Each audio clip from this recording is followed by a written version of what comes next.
Bonjour, bienvenue pour cet avant-dernier numéro de la saison de Power sur 01net TV.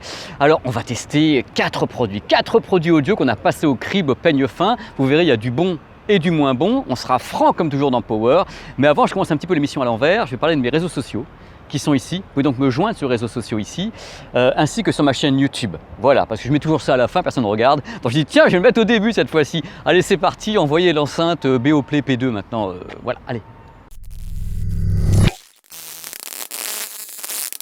Abracadabra, la voici, la voilà, l'enceinte B&O, Bang & Olufsen, la P2, un galet, regardez, un galet de 270 grammes. Alors je voulais vraiment en parler dans Power car elle est totalement atypique. Je me dis, c'est quoi ce truc-là? Alors pourquoi? Parce que regardez, bah, je ne sais pas si vous voyez bien, regardez, il n'y a aucun bouton. Alors même si vous ne savez pas, vous dites, mais comment je mets ça en route? Eh bien il faut appuyer sur B&O pour qu'elle se mette en route, la mémère. Et le fonctionnement est totalement atypique. D'abord, elle ne peut fonctionner que si elle est appairée à un smartphone avec, si possible, bien sûr, l'application Beoplay.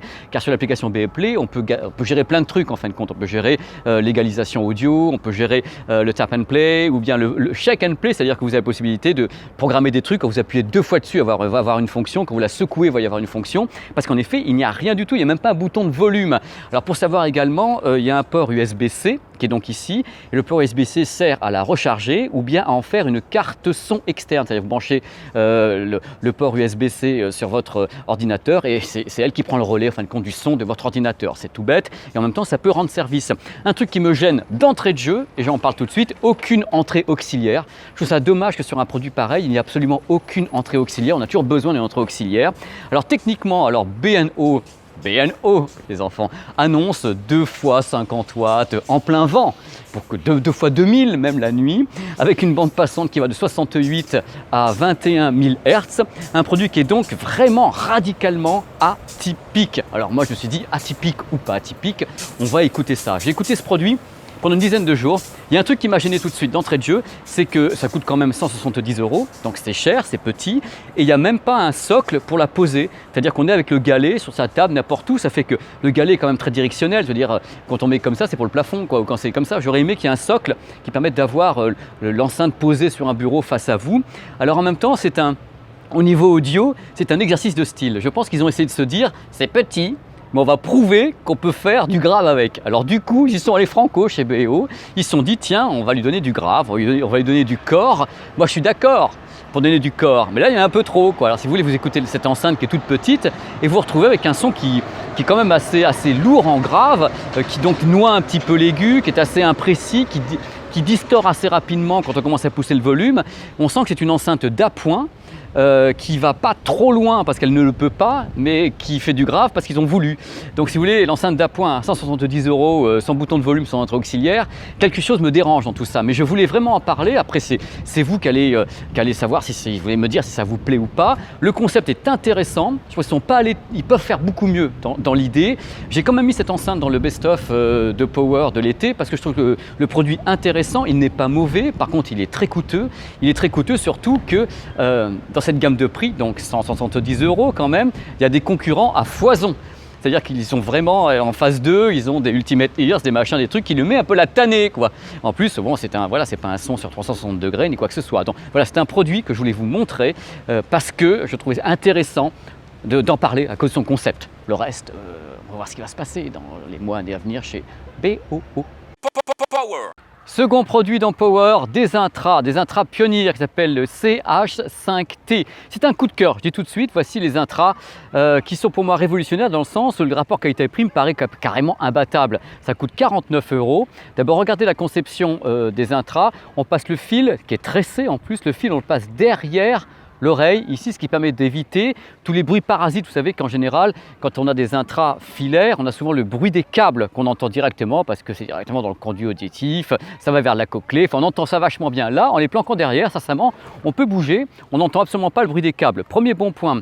Second bon point, les transducteurs à l'intérieur, 9,7 mm de diagonale, installés dans une architecture close, ils sont entièrement clos. C'est du airflow à l'intérieur pour le passage de l'air, c'est un système pionnier breveté. Et attention, les caractéristiques techniques de ces écouteurs, enfin de ces intras, avec une bande passante qui va de 8 jusqu'à 45 000 Hz, ce qui signifie que sur le papier, dans tous les cas sur le papier, Pioneer peut dire mes intras à 49 € sont compatibles avec des systèmes audio qui sont compatibles eux-mêmes, 24 bits, 192 kHz avec des grandes bandes passantes. Ça c'est une théorie qui permet de le dire. Sensibilité de 108 dB pour ces petites choses.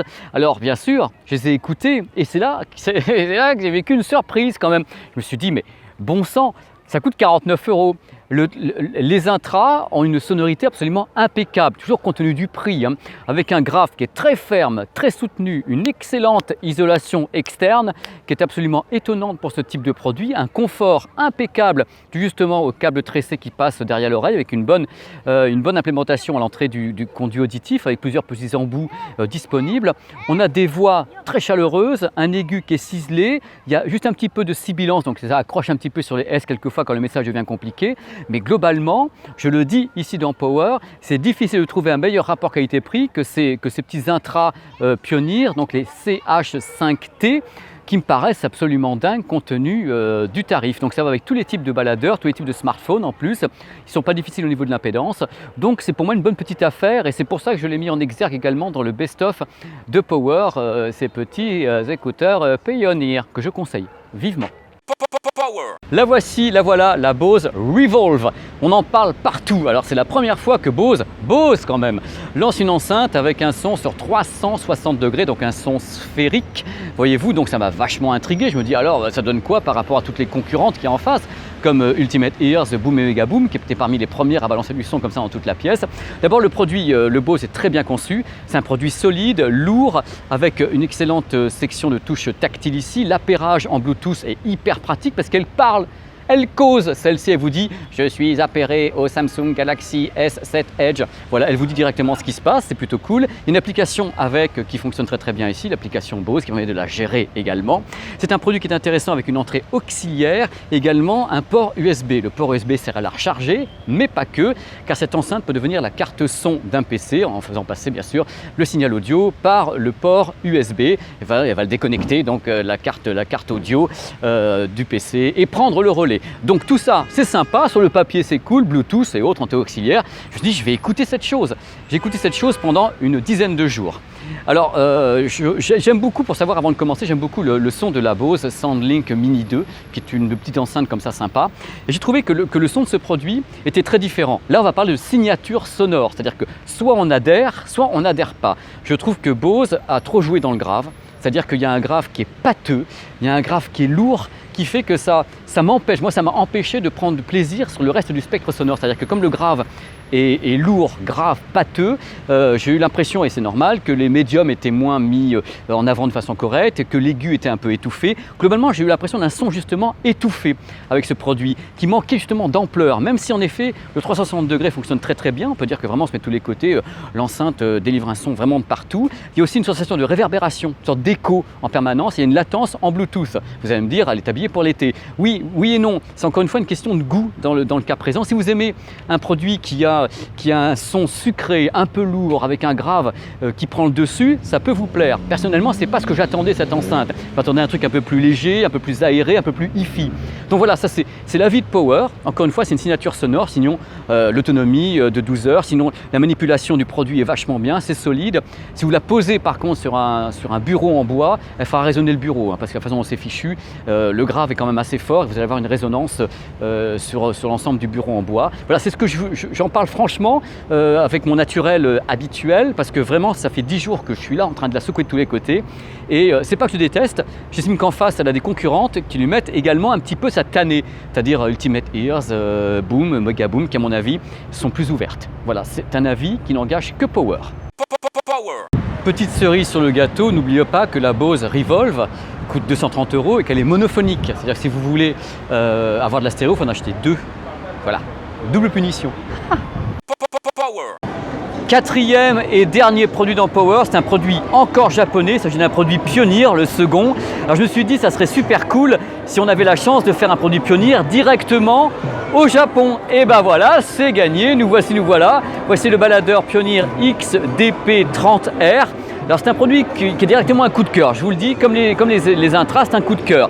Pioneer a foutu la gomme sur ce produit, c'est un produit qui aurait coûté, je pense, il y a de cela 2 ans, 1 200 €, il en coûte 399.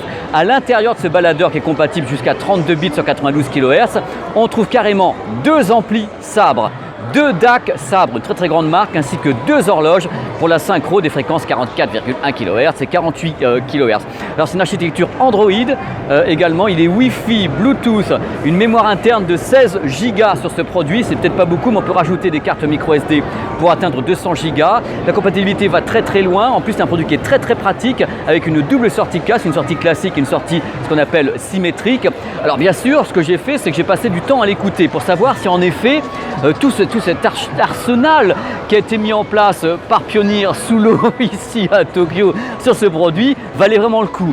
Et je peux vous dire qu'en écoutant ce produit pendant une petite semaine avec divers types de casques et autres, on a du mal à trouver mieux que ce baladeur à 399 € pour ce prix, c'est vraiment étonnant. On a un son qui est super clair, bien sûr avec une super stéréo, il y a un double DAC, double ampli et autres, c'est super ouvert, il y a de la dynamique, il y a de la patate comme on dit. Pourquoi? Parce qu'on peut régler le gain en fin de compte de la sortie, vous avez un niveau pour régler le gain par rapport à votre casque, vous avez un égaliseur 10 bandes qui est à l'heure à l'intérieur également, vous avez Tidal qui peut être accédé directement en Wi-Fi avec ce produit, vous avez la possibilité bien sûr de le mettre en réseau, vous en servir comme DAC.